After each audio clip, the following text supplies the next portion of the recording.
नमस्कार दोस्तों, आज की इस वीडियो में हम बात करेंगे अर्गला स्तोत्र के बारे में। अर्गला स्तोत्र करने से हमें देवी माँ की विशेष कृपा प्राप्त होती है। श्री अर्गला स्तोत्र का अपने आप में बहुत ही बड़ा महात्म है।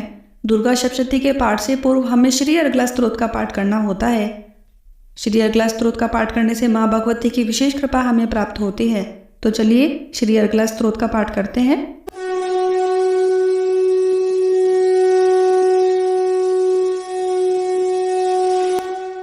श्री मार्कंडेय जी बोले, जयंती, मंगला, काली, भद्रकाली, कपालिनी, दुर्गा, क्षमा, शिवा, धात्री, स्वाहा, सुधा आदि देवियों को मेरा नमस्कार हो। हे चामुंडा देवी, समस्त प्राणियों के दुख निवारण करने वाली आपकी जय हो। सर्वव्यापक देवी कालरात्रि आपकी जय हो। मधु तथा कैटभ दैत्यों का दलन करने वाली, ब्रह्मा जी को वर देने वाली आपको नमस्कार हो। हे देवी, आप मुझे सुंदर रूप दो, जय दो, यश दो तथा क्रोध आदि शत्रुओं का नाश करो। महिषासुर का नाश करने वाली, भक्तों की सुखदाता देवी जी को नमस्कार हो। मुझे रूप दो, जय दो, यश दो, शत्रुओं का नाश करो। हे रक्त बीज का वध करने वाली देवी और चंड मुंडासुरों का विनाश करने वाली माता, मुझे सुंदर रूप दो, जय दो, यश दो, शत्रुओं का वध करो। हे पापनाशक चंडिके, जो सर्वदा भक्तिपूर्वक आपके चरणों में मस्तक झुकाते हैं, उन्हें रूप दो, जय दो, यश दो, शत्रुओं का नाश करो। सभी व्याधियों का नाश करने वाली चंडिके, जो आपकी भक्ति पूर्वक स्तुति करते हैं, उन्हें रूप दो, जय दो, यश दो, शत्रुओं का नाश करो। हे देवी जी, आप मुझे सौभाग्य, आरोग्य और परम सुख दो। रूप दो, जय दो, यश दो, शत्रुओं का विध्वंस करो। मेरा कल्याण कीजिए और उत्तम धन संपत्ति दीजिए। रूप दो, जय दो, यश दो, शत्रुओं का नाश करो। हे माता, आपके चरणों पर देवता और दैत्य दोनों ही अपने मुकुट की मणियां घिसते रहते हैं। हे मातेश्वरी, अपने भक्त को विद्यावान, यशवान, लक्ष्मीवान करो। बड़े बड़े अभिमानी दैत्यों के अभिमान को चूर्ण करने वाली चंडिके, मैं आपको प्रणाम करता हूँ। हे चार भुजाओं वाली माता, चतुर्मुख ब्रह्मा जी आपकी स्तुति करते हैं। हे परमेश्वरी, रूप दो, जय दो, यश दो, बैरियों का विध्वंस करो। श्री पार्वती के पति महादेव जी से स्तुति। हे परमेश्वरी, रूप दो, जय दो, यश दो, शत्रुओं का नाश करो। हे देवी, आप तो कठोर भुजदंड रखने वाले दैत्यों का घमंड विनाश कर देती हो।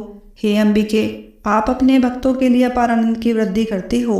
मुझे रूप दो, जय दो, यश दो, शत्रुओं का नाश करो। हे मातेश्वरी जी, आप मुझे वह पत्नी प्रदान करें जो मेरी इच्छाओं के अनुकूल हो और इस भयानक संसार रूपी समुद्र से मुझे तारने वाली हो। उत्तम कुल में उत्पन्न हो। जो पुरुष इस स्तोत्र का पाठ करके महास्त्रोत कीलक का पाठ करता है, वह सब सती के पाठ जब से मिलने वाले वर एवं श्रेष्ठ संपदा फल को प्राप्त कर लेता है। बोलिए माँ भगवती की जय। श्री कीलक स्तोत्र। ओम, मैं उन भगवान सदाशिव को नमस्कार करता हूँ जिनके 3 दिव्य नेत्र हैं, जिनका शरीर विशुद्ध ज्ञान स्वरूप है, जो मोक्ष प्राप्ति के कारण है। अर्ध चंद्रमा जिनके मस्तक पर शोभायमान है। श्री मार्कंडेय ऋषि बोले, मंत्रों के शाप एवं उत्कीर्ण आदि को समझकर पाठ करने वाला पुरुष मोक्ष पा लेता है, अतः इसका ज्ञान होना आवश्यक है। सब उच्चाटन आदि वस्तुएं इसी स्त्रोत द्वारा पाठ करके सिद्ध होती हैं, और जो इस स्त्रोत का पाठ करके सप्तशती के पाठ मात्र से स्तुति करते हैं, उन्हें देवी जी सिद्ध हो जाती हैं। उच्चाटन आदि प्रयोगों से उन पुरुषों को मंत्र, औषधि आदि किसी अन्य साधन की आवश्यकता नहीं पड़ती। बिना जप के भी सभी उच्चाटन आदि सिद्ध हो जाते हैं। क्या समस्त उच्चाटन आदि इसी से सिद्ध हो जाते हैं? इस प्रकार की लोगों के मन में शंका हुई। तब उस शंका के निवारण के लिए सदाशिव ने लोगों को बुलाकर यह आज्ञा दी। यह सब सिद्धियां देने वाला शुभ स्त्रोत है। इस चंडिका स्त्रोत को भगवान सदाशिव ने गुप्त कर दिया।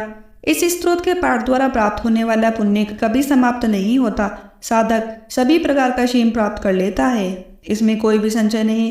कृष्ण पक्ष की चतुर्दशी अथवा अष्टमी के दिन एकाग्र होकर जो अपना सब कुछ भगवती को अर्पण करता है और फिर प्रसाद रूपेण ग्रहण कर लेता है, उस पर भगवती प्रसन्न होती हैं। इसी रूप के कीलक द्वारा महादेव ने इसे भी कीलन कर दिया है। जो इसके द्वारा सप्तशती का निष्कीलन करके स्पष्ट होकर नित्य पाठ करता है, वह सिद्ध हो जाता है। देवी जी का गण एवं गंधर्व होता है, वह कहीं भी घूम रहा हो, उसे कोई भय नहीं होता, ना ही उसकी अकाल मृत्यु होती है। देहांत होने पर वह मोक्ष पाता है। इसलिए इस कीलक स्त्रोत को समझकर तथा उसका उत्कीलन करके पाठ करना उचित है। जो इस प्रकार नहीं करता, उसका नाश होता है।